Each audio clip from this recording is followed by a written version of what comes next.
Hi, and welcome to this live reading from A Crossbow Christmas by Swann, and this is presented by Itsy Bitsy Book Bits. Chapter 1, The Journal. You know how it is. Life breaks your heart, but you survive. You work at stitching things back together, and after a while, it begins to seem better. Until sometime in the quiet curve of the day or in the middle stretch of a lonely night, you realize blood is still seeping. Just a little. Seeping out between the stitches, drowning you in sorrow. Carina read what she had written, frowned, then closed the journal. Geez, talk about a pity party. Even my teenage journal wasn't this bad.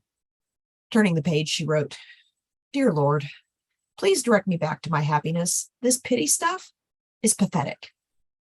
She underlined the word pathetic 3 times for emphasis. Then she pushed the pen into the little elastic holder on the side of the journal and stared out the picture window at the still green grass of the front lawn. There had been very little winter in West Texas this year. January, that's when the freeze will hit. Maybe even February, but not December. Nope, not December. No white Christmas for us. Not in Landon. Setting the journal aside, Carina strolled to the kitchen where she ran a sink full of dishwater and sipped the last bit of cooling coffee from her favorite Christmas mug, the one with the image of a rustic cabin on a snow-covered hill. The mug was a long-ago gift from her husband, Alfred, the first year she'd taught 5th grade. She'd been nearing 30 by then, having postponed her degree until all her children were in school. Your first Christmas coffee mug, he'd said. All the best teachers have them. Later, at the classroom party, she'd received several more mugs from students, along with small stuffed animals, lovely jewelry. The kids knew by then how she loved quirky necklaces and earrings, and tiny cellophane bags of cookies and chocolates bearing words like #1 teacher or best teacher ever. She treasured every single gift every year. But Al's mug was different. He was the one who had convinced her to go back and finish her teaching degree, even though their finances had been short. The colorful cup held a special place in her heart. She only used it at Christmas time. The note that had been curled up inside it on that long ago day, best teacher wife ever, in Alfred's spiky cursive, now resided in the bottom of her dresser drawer with all her other irreplaceable possessions. She slipped the treasure mug into the warm, soapy water, wondering if the quaint cabin resembled the one in her friend Max's vacation village. He told her the place looked just like a Thomas Kincaid, painter of light, painting when it snowed. You're welcome to use the cabin for the holidays, he'd said, you and your family. Carina had been dumbfounded at the generous offer. Winter at a ski resort meant high dollar rent, and yet here he was offering it to her for free. She'd also been impressed he knew about Thomas Kincaid at his young age. He said his late wife had been a budding artist who knew everything there was to know about art. Carina tried to think of the best way to tell him she didn't know if she would have a family Christmas this year. Everything was still up in the air where the kids were concerned. Grown and flown described them perfectly, all 4 of them. Even her husband, Alfred, seemed more intent on work than on celebrating. Drying the precious coffee mug on a fluffy dish towel decorated with sprigs of holly, Carina inhaled deeply. Her cozy kitchen was fragrant with nutmeg and ginger, the spices necessary for the pumpkin pie she'd put together earlier. She washed the coffee pot and various dishes she'd used in making the pie and then peeked into the oven to check its progress. It needed a few more minutes. Carina continued to let her mind wander to the upcoming holiday. She was doing her best to infuse some Christmas cheer into the house with the seasonal smells. The pumpkin pie would go to the senior center down the street. Her mom had loved playing cards there. Carina still visited, even though it had been a few years. Peeking in through the oven door glass again, Carina twirled the simple gold band on her ring finger. It was a habit she often found herself doing when waiting for something. Seems I've spent the last few years waiting on one thing or another, she thought.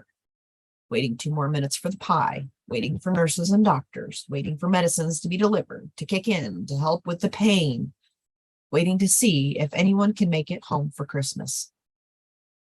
She twirled the thin gold band again. Alfred used to ask if he could replace it with something more extravagant, but she'd always said no. They both came from humble backgrounds. He had grown up in true poverty, living out of his family's car after his dad died, and his mom suffered what he called a nervous breakdown. His childhood sounded much more desperate than her own lower income upbringing. Perhaps that's the reason he always wanted to buy her a nice diamond wedding ring now that they had good credit and a wallet full of plastic. But Carina didn't believe in buying on time, as her dad had called it, so she just always smiled, twirled her simple gold band, and said it was all she would ever need.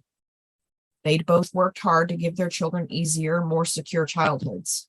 Then Alfred had gone all midlife crisis on her. The timer dinged, and she cleared her head of her husband's odd behavior of late. She slid an oven mitt onto her hand, removed the pie, and carefully placed it on an ancient wrought iron butterfly trivet her grandmother had given her. So many memories, she muttered. Every moment of every day is stuffed with them. I should be making memories, not reliving them. I'm not that old. She turned off the oven and went to touch up her hair and lipstick before walking the pie down to the senior center.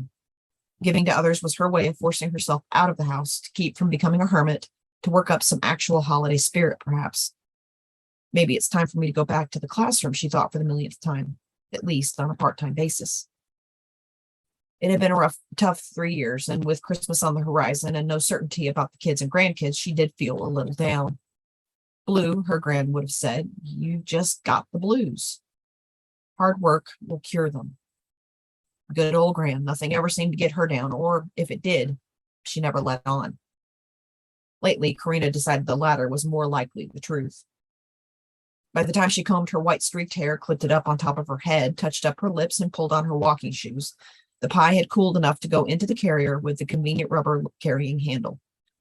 She donned a light jacket and started out, admiring the neighbors' twinkly Christmas decorations along the way. Alfred hadn't made time to put up their outdoor lights this year. Busy, busy, busy, he said. This year, more than ever.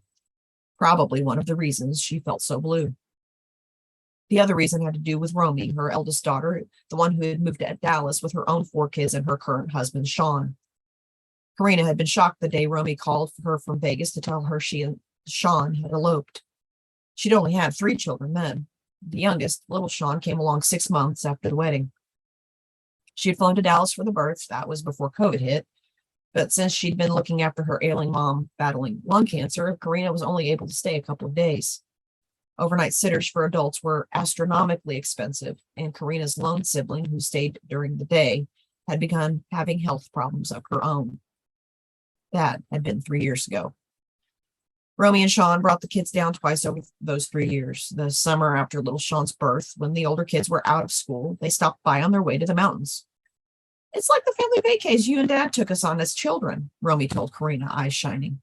And Carina had been thrilled, hoping her girl had found her soulmate at last. The next time they came had been for her mom's memorial. A few months later, Carina's father suffered his first stroke. Then her sister crashed her car in a fatal accident, and to add to the sudden horrific turn of events, COVID came around. No one could come for her sister's memorial service, and even after her father suffered 2 more strokes and lost his own battle with COVID, still no one could come. All visits had been curtailed. She and Alfred soldiered on, leaning on each other in a way they never had before, but the virus didn't care how brave or self-sacrificing you were. Carina made it through her father's memorial, and then a week later, she found herself in the hospital on a ventilator. There was no vaccine in the early days of the virus, and at first, Carina assumed she was simply exhausted. The shortness of breath finally convinced her otherwise. It had been an absolute tsunami of grief and sickness, and her poor old body had almost given up. She'd fought hard to survive. After 2.5 months of isolation in the hospital, she had emerged a different person. Only then did she learn Alfred had caught the virus too. He hadn't gone into the hospital. He'd beaten the pneumonia at home with prescriptions delivered by a cousin and meals delivered by friends and neighbors. Carina thanked God daily for bringing them through it. Later, she learned that Romy and the children had prayed the rosary every night for her and Alfred to recover. Romy had even convinced a nurse to ask her own husband, a deacon, to baptize Carina right there in her ICU bed. Few people knew she'd never been baptized as a child. Then the nurse had draped her personal rosary beads over Carina's head, and within a couple of days, she was off the ventilator and being transferred to a private room. Carina still wore the rosary like a necklace, only removing it to shower or bathe. It had taken 6 more months of at-home rehabilitation to build up the strength to walk again. At first, she could barely raise her head off the pillow, but finally Carina began to feel stronger. After all, Alfred had done it. Nothing seemed to knock him down for long, but for her, it felt as if she'd barely survived the virus, and now she had to relive the loss of her parents and her sister. Everything had happened so quickly. The dominoes falling one after the other, she'd had no time to grieve. That's when one of her physical therapists had mentioned the Facebook grief group, Holding On. That's where she'd connected with Max Paper. They'd been texting ever since. Carina stepped out onto the covered porch and locked the door behind her. Even in this neighborhood where they'd lived for 20 years, things had changed. No one went out without locking up anymore. The Bartons' house down the block was now a rental. After Jim had passed away, June had moved in with her daughter. Carina hadn't even met the family who'd rented their house before they'd been evicted, and a second family had moved in. But this bunch was impossible to miss with their loud dogs and louder vehicles, and the broken lawnmower standing in a patch of weeds where Jim's roses had once thrived. Hurrying past the near unrecognizable house, Carina tried not to recall drinking coffee right there in the bay window breakfast nook with June 2 or 3 times a week. Even though Junie had been older by a decade at least, the two of them had shared a love of books and photography that had made them instant friends. If any of the kids came down this year, they would be surprised at the state of that house. Childless Junie had loved baking cookies for them during the holidays. If the kids did come for Christmas this year, it would be the first big family get-together in forever. At the end of the block, Carina looked both ways, crossed the street, and turned left. The Red Brick Senior Center sat smack dab in the center of the next block. She tried a smile, made certain it fit, then forced her mind to turn off the memories. It's just transition, she told herself. Everything changes. Just like the old adages proclaim, the only thing certain except for death and taxes is change. Things cannot remain the same. It isn't how the world works. She walked up the sidewalk, careful not to swing the carrier lest the perfect edges of the pie crash against the inside of the carrier. Stopping in front of the main doors, Carina pulled an ever-present face mask from her pocket and looped the slim elastic bands around her ears. Masks were no longer required everywhere, but out of respect for the ages of the seniors and their various chronic ailments, visitors to the center were still expected to wear them. Carina certainly didn't mind. After her own battle, a mask was never far from her hand, especially in public. She straightened her back and stepped inside. Half a dozen wizened faces greeted her with waves and blown kisses. Air hugs, several called out. They even offered to restart the card game so she could sit in. Hearts was the current favorite, with spades and gin rummy a close second and third. Keeps us sharp, her mom's old pal Sarah said, tapping her temple with her forefinger. But Carina bowed out, offering to cut the pie and serve it instead. She hated that she'd forgotten the can of whipped cream she'd bought to top off each slice. Memory glitches were just another COVID leftover, but lack of whipped cream was a minor thing, so she wouldn't worry about it. The card-playing crew claimed the pie a hit, even without the whipped cream, but Carina didn't linger. Every time she visited, another regular seemed to be missing. This time it was Mary, one of her mom's oldest friends. After wishing them all a Merry Christmas, Carina left the center and walked back home. The center usually improved her mood. She just felt out of sorts because of Mary. Yes, she's gone, one of the group members had said in answer to her inquiry. Congestive heart failure, another had murmured. A blessing, if you ask me, someone else offered. Swelled up, she did. 40 pounds of fluid, I heard.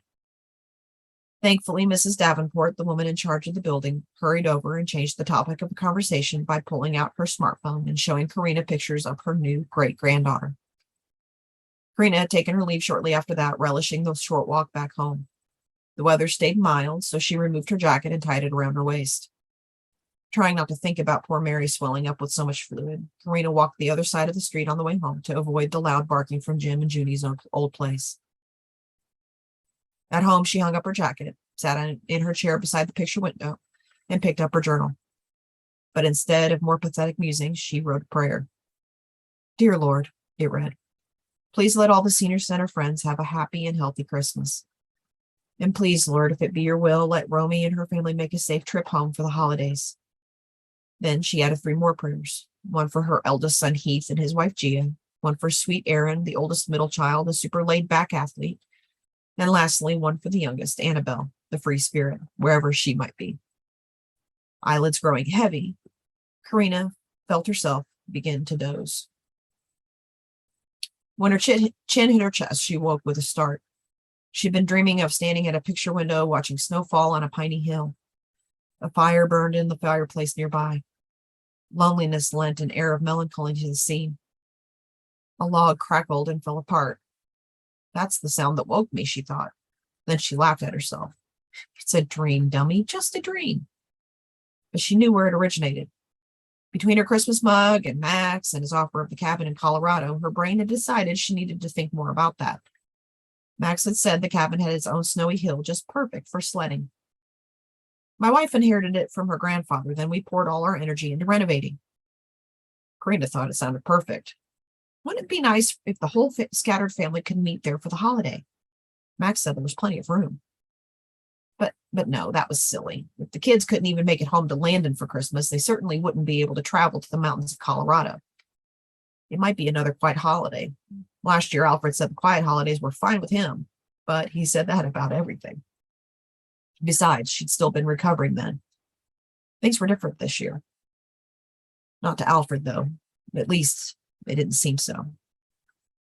When he wasn't out of town for his job as an independent financial auditor, he golfed or hunted. After the kids had all left home, he sometimes golfed even on Christmas morning. Of course, that had been before COVID, when she'd been caring for her mom or her dad. It was sometimes difficult to remember which had happened first. Carina sat up, forced herself from her dream and her reverie. Back to reality, she thought, touching her crazy wavy hair springing out of its clip. She reached to close the still open journal, her eye catching on her written prayers. If it be your will, Lord, she thought, if it be your will. When the children called last Sunday, she told them the only thing she wanted for Christmas this year was to have everyone at home for a couple of days. It can be after Christmas or before, I don't care, she'd said. I just want a family celebration like we used to have when you all were younger. Even as she'd said it, Carina had realized how needy it sounded. Who knew needy would be a side effect of facing down mortality? She sighed and rubbed her neck. Her phone dinged. She clicked the icon and read a message from Max. Hey there, he typed. How are you today? She still marveled at the way she and Max had connected. He was just about the same age as her own children. The only difference was he shared her deep and near debilitating grief. He had recently lost his young wife to ovarian cancer. They'd only had 3 years together, and like Carina, he seemed to be searching for a deeper meaning behind the suffering. I'm okay, she typed back. How's my favorite doc in training today? I'm having a good day, he wrote. Carina plunged ahead. Hey, Max, I wondered something after we spoke earlier. If the cabin belonged to your wife's granddad, are you certain my family should be there? Oh, sure, he replied. It was a simple hunting cabin when she inherited it. We renovated it, thinking the rent would be like a small income. It was our thing while I was getting my undergrad degree. He'd sent that sentence, but kept typing. Carina watched his cursor dots pulse as he finished his thought. Then she got cancer, and it became sort of a goal, something to hold on to, something to finish, you know? Carina did know. She knew all about finding things to hold on to when everything seemed to be slipping away.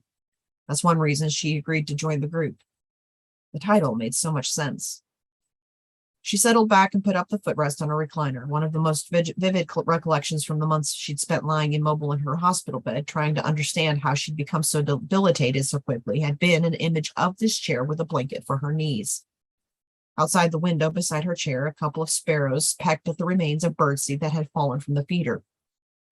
Still so incredibly grateful to be home, she couldn't quite understand this growing pocket of emptiness inside her chest, but she wouldn't tell Max that, not right now, not at Christmas. Well, okay, she told him. I'm still thinking about it, and I'm glad things are going well for you. It's been a nice day here, too. A couple of hopefuls have inquired about renting the cabin for Christmas, he wrote, but I told the caretakers it wasn't available because I wanted to check it out for myself. Raina's heart thumped. She glanced down at the prayer she'd written in her journal about letting the kids come home for Christmas. I wish I could say I will accept your generous offer, she wrote, but to be honest, I'm still waiting for the phone to ring, holding out hope that this year will be different than last.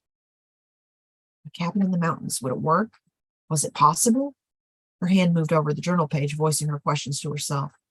There's no way of knowing unless you call them or at least text them. Make the leap. Make the leap, she thought. Very funny. She didn't even like asking if they were coming home to Landon for Christmas. She sure didn't want to ask if they'd be willing to drive or fly all the way to Colorado. She hated to sound needy. But we never know what life has in store. I'd love to think it wouldn't matter if we weren't together this year, that there's always next year. But if there's anything I've learned from losing every member of my nuclear childhood family, it's that grief is always waiting, seemingly around every corner. The cursor blinked, begging her to respond to Max. It sounds like a dream, she replied. You are so generous to offer, but to be honest, I don't know if the kids are coming for Christmas here or anywhere. Max sent back a smiley face. It's okay, no problem. I've got some days off, so I'm going to go up to check that all the renovations are complete. We've rented it out a couple of times, but the garage apartment wasn't completed, so I want to see that for myself. He sent that message and continued. If you and your family want to come, you're more than welcome. He inserted a Santa emoji. But if you do decide to make the trip, I'm hoping to wrangle a Christmas dinner invitation for myself. Fly in, fly out. That way I don't spend another Christmas alone either. Carina felt a tug on her heartstrings. There it was, that last tacked on sentence. That way I don't spend another Christmas alone. She blinked back tears and wrote, even if we don't come to the cabin, you are more than welcome to share our Christmas dinner here in Landon. Did I just invite myself? Yes, you did, she wrote, and it was the best idea you've had yet. I don't know why I never thought of it. Houston is a nonstop flight to Landon. Her phone rang. It was Heath calling from North Dakota, where he worked on a pipeline. Mom? She felt her heart lighten in her chest. Hey, my firstborn, it's so good to hear your voice. You too, Mom. How are you doing? Before she could answer, he spoke again, obviously nervous. I'm sorry, I don't think we can make it for the holiday. Carina felt her holiday spirit sink. Oh no, is it work? Do you have to work all of Christmas? She knew it wasn't a question of money to fly home. He probably earned more than all our other children combined. No, he admitted. It's not work. It's Gia.